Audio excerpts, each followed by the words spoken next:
The good news is you can do this. And I'm going to encourage you, whatever you've been through, my prayers are with you, my thoughts are with you. Hi, I'm Dr. Rolla, clinical psychologist. Today I want to talk to you about why you are not able to break that habit, that unhealthy habit, even though you really want to. And I'm going to talk to you about what you should do to not give up on the process of breaking that habit. The good news is that you can break that habit, but you want to better understand the mechanisms by which your mind and your brain forms habits so that you can stick with the process of change and so that you can eventually break that unhealthy pattern. Before I continue to discuss this topic, please subscribe, press that notification bell so that you have immediate access to my videos. I will also love you to follow me on social media at Ask Dr. Rolla, AskDrRolla. Now let me talk to you about how your brain and your mind interpret situations and opportunities, and what you need to do to help your brain to learn habits that are healthy and positive. Very briefly, I'm going to talk about how your brain learns what you should do and why you should do it. Your brain has a reward system, and that reward system involves a neurotransmitter called dopamine. Dopamine is about why we decide to do what we do, why we form the habits that we form, and why we continue to do those things. Dopamine is also connected with our impulse control. If you are engaging, for example, in addictive behavior, like constantly drinking to make you feel better, for whatever reason, whether you engage in trauma or whether it's because you are depressed, you're doing that because your brain has learned that drinking alcohol in times of stress and maybe even drinking to a stupor helps you to distract from the emotional pain that you're experiencing. Your brain has associated drinking alcohol with soothing from emotional pain. And that is why, even though you know mentally that you should not be drinking, and you've had DUIs, and you've lost relationships, and you may have even lost your marriage because of it, and lost your job or not be able to function well at work, you still continue to do it because your brain has associated a reward with drinking. If you are choosing to engage in relationships that are full of drama, toxic, abusive, and maybe even being in denial about how devastating those relationships are for you, your mind and your brain has associated a level of reward to those relationships. For example, there could be a level of excitement about how those relationships feel when you make up. For example, not trying to be too drastic, people generally say that there's nothing as wonderful as make-up sex. Many people are in very toxic relationships. I go through very difficult times, but they also go through these amazingly out of this world honeymoon periods of making up, of them being begged by the person who abused them, being told that they love them, being told that they're wonderful and they're going to change. And in those periods, even a person who is being abused can feel powerful and feel like they're in control. That is a reward that their mind and their brain has learned. So much that when they're going through the abuse, the expectation of that reward could make it difficult for them to step away, to tell somebody that they're in danger, and eventually move away from that relationship. The choices that you make are encoded in your brain. And every time you revisit that choice, even though it may not be good for you, the dopamine levels in your brain are being activated, and it sends you a message that you got to do it, even though it's bad for you.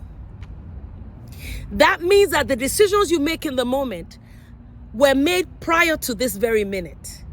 And that is why it's possible to buy a purse for $2,000, even though you only have $500 in your account, and you decide to put it on a credit card, even though you can't afford it.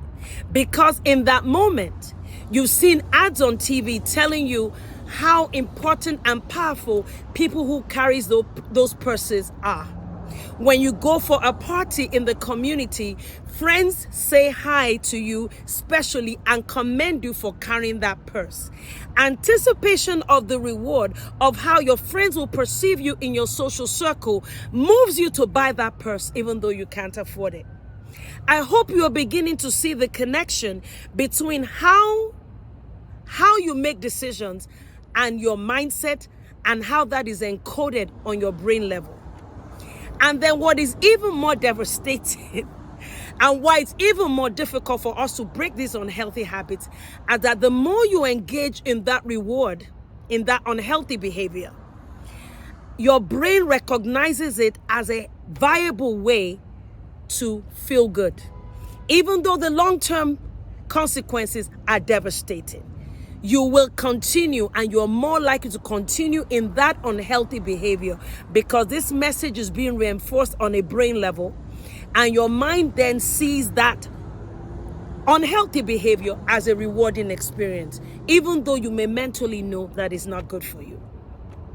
I hope this shows you why you will tell your friends, I'm not going to be in that kind of relationship anymore. I'm not going to waste money anymore. I'm going to have a budget. I'm not going to be violent anymore. That reward that is being encoded on a brain level is so strong. It pushes you to continue to do it rather than think about the long-term negative consequences of that behavior. So what do you do? What you need to do is stay steady and be ready to go through a process of changing that pattern. If your brain can learn unhealthy behaviors because of the rewards, your brain can unlearn unhealthy behaviors by changing those behaviors. Unhealthy behaviors need to be replaced by healthy behaviors. But the same way it took a while to learn unhealthy is going to take a while to unlearn unhealthy and replace them. That means that it's not good enough to say, I didn't want to do it, and every time I do it, that means I can never change. That is a wrong way to process change. Be willing to go through it long term. It took a while to learn unhealthy. It's going to take a while to unlearn. And then it's also going to take a while to replace the unhealthy behaviors with new ones. And it's also going to take a while to learn the new ones. Secondly, you want to focus more on not just what you are not doing right, which is the unhealthy behaviors, whether that is addiction, whether that is overeating, whether that is overspending, whether that is being in toxic relationship, whatever that is. You want to focus less on that and focus more on the new behaviors. Instead of just focusing on how often you are aggressive, now you want to focus on what it looks like to communicate assertively, what it looks like to communicate in a healthy manner. That means in order to break the pattern of unhealthy behaviors, you need to learn new ways and new behaviors. If you learned aggression one way, you learned it some way. We're going to need to go learn assertiveness. How do we do that? We can do that by learning it on a mental level. Read about assertive behaviors. What does this look like? Begin to picture what assertive behaviors look like rather than aggression, and begin to practice. What does a healthy relationship look like? Learn it mentally, but also put a picture in your mind, and you need to reinforce the learning of new behaviors by actually observing people who are engaging in healthy relationships. I'm going to bring an example. An example comes to mind right now of a young lady who spoke to me a few months ago about her unhealthy marriage, how she was dominated and abused by her spouse and taken advantage of. But then she said something to me that is a good example of what I'm talking about today. She said when she visited a family member who was in a good relationship and healthy relationship with their spouse. So the family member is the wife and the husband. She began to notice that the husband was very supportive of the wife and they were sharing family duties and responsibilities. She said she was so overwhelmed watching the husband care for the wife, so much that she became anxious and began to tell the husband, you don't need to do that, I'll take charge of it. And the husband said, don't worry, this is what I'm supposed to be doing. Even though she tells me that she wants healthy relationships, that healthy relationship model that she was seeing in the life of her family member was something that was alien to her. And she actually showed anxiety about it, even though that's a healthy way for a marriage to be and for a relationship to be. She had to begin to visualize by seeing this family what a healthy relationship looks like. You not only need to know what a healthy relationship looks like on a mental level, you need to visualize it and immerse yourself in it so that you begin to see a healthy relationship as rewarding. So that when you're now confronted with a toxic person, you will choose the healthy one and you walk away from a toxic person. You want to learn the new behavior on a mental level. I would suggest that you take a notepad and note cards and write down what a healthy relationship looks like, what a drug-free life looks like, what a life of being financially independent and not be an impulsive buyer looks like. And then begin to put that in images. Begin to plot that. And that way your brain is beginning to encode that it is healthy to choose to not buy that purse, and that your status actually goes up in the long term when you're financially free, and then you're going to be able to save money and maybe eventually still buy that purse but not be in debt and not be paying interest on an item that has no real value and that you don't really need at this time.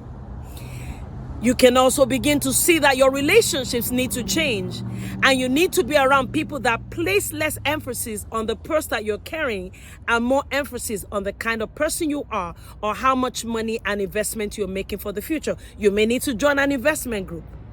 You may need to join a support group. And you need to have these people and these social connections and social relationships visualized and immersed in them so much that you begin to see it as a positive thing to do the healthy rather than do the unhealthy.